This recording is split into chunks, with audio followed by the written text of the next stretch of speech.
Hey Sag, welcome back to my channel. Thanks everyone for tuning in to your weekend tarot. This is intended for Sag, Sun, Moon, Rising, Venus, or to the cross watchers who are dealing with the Sag and want to know what's going on with them. So we'll have a look and see what is coming up around you concerning love and your love connection. And where that will take you potentially during this time. So if you'd like to share, subscribe and sign up for membership, you're more than welcome to do so to get access to bonus and extended readings. Drop a like if you enjoy this content, that would be very much appreciated. Otherwise, Sag, let's see what's going on here for you. Okay. Not really in view, are they? Let's push them down a bit.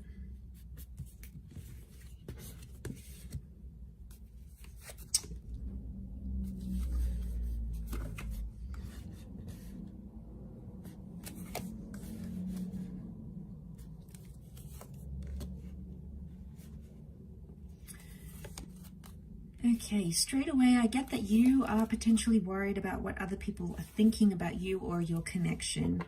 I get that there's a lot of people having very different concerns, very different worries, or very different opinions about what you're going through right now.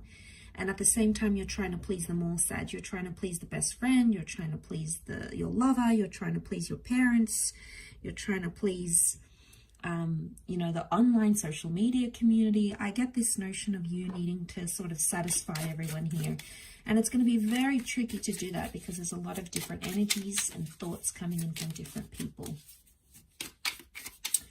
Let's crown this reading though.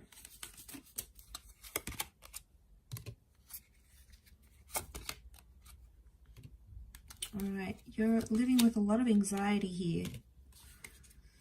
I think you're trying to pretend on the surface that things are okay, but really, this is intense. Okay, what I get from these two cards, you see how they join? I love that they join like this. The artwork's amazing. Is one of you is sort of shying away from things, sort of sitting there, upset about a situation. It's not how you want it to go. And the other is sort of getting punished or dealing with it more than the other. So I don't know who you're identifying as. But I feel like one person is shutting themselves off and the other one is going like right into hellfire. So what's going on here?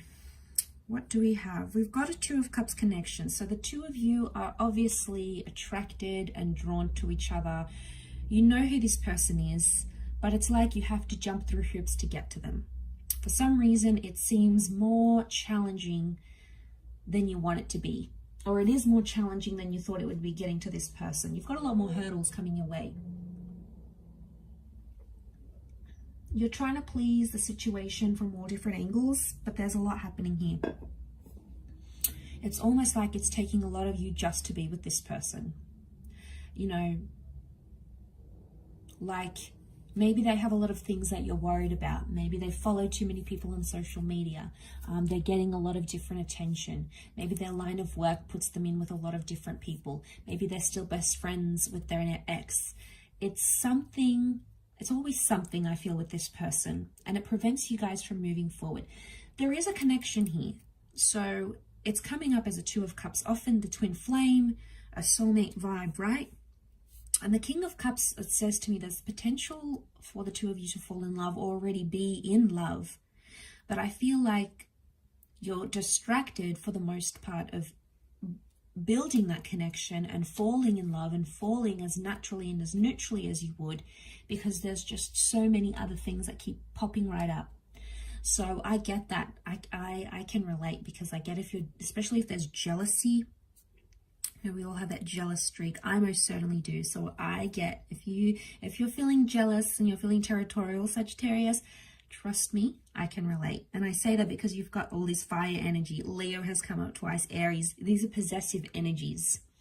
And you feel like you just want this person to yourself, but you have to share them, okay? And that's the sharing them that you may not really appreciate, okay? And it's not always easy to do. You know, you want to spend your time with this person, you know, you just want to be with them, you just want to focus on the connection and be in your own little love bubble, but then other things come along and seem to ruin it, and you're at a stage where I feel where you sort of want to throw your hands up in the air and go, is this person actually worth it?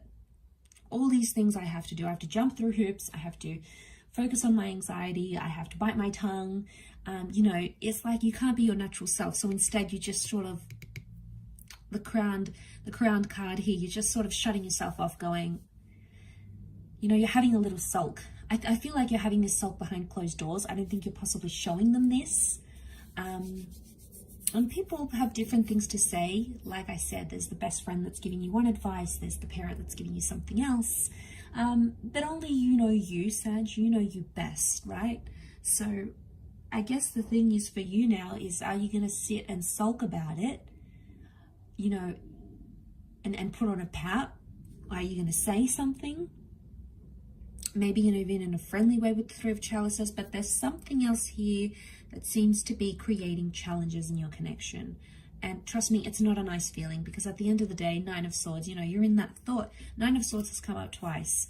So I think on some level, your person is catching on that you have a problem with it. Is it enough to talk about it?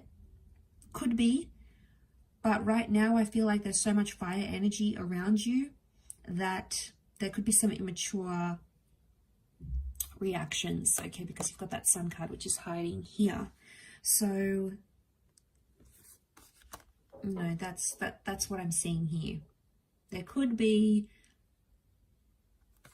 you might not get the reaction you're hoping for, and then this person comes back and is like, well, I work in that sort of industry. You knew this before you met me, or it's just social media. It doesn't mean anything. You know, they'll try to downplay your feelings, and that I feel is not going to end well. You could wait it out, or you could maybe slide it into conversation, maybe more subtly, because you saying something right now in their sort of pent up fire energy, they might feel that it's like passive aggressive. So they'll feel like you're coming on too strong and you're creating drama and you're doing this and you're doing X, Y, and Z. Really, you're not, because your feelings are validated, and you have to be able to be honest with this person. But it's coming to a very turbulent time, or it's coming to like a climactic peak for you, and I feel like sooner or later something has to give, something has to change here, Sag. So I mean, I know how you feel, I know what you're going through. It's not always going to be this way, and I feel like but eventually I feel like it'll get to a point where it's either too much and you're trying to please everyone, please yourself, please them, please the people on the outside looking into the relationship. So sooner or later, it's going to come to some sort of ending, something here with the 9, a new phase, a new cycle, a new way of thinking of things. So it's almost like we'll have to stay tuned and see what happens here, Sag. So I will leave it there. Thank you again, everyone, for watching, liking, sharing, subscribing, and signing up to membership. I do hope to be in touch again very soon. So thank you, everyone, for your support, and bye for now.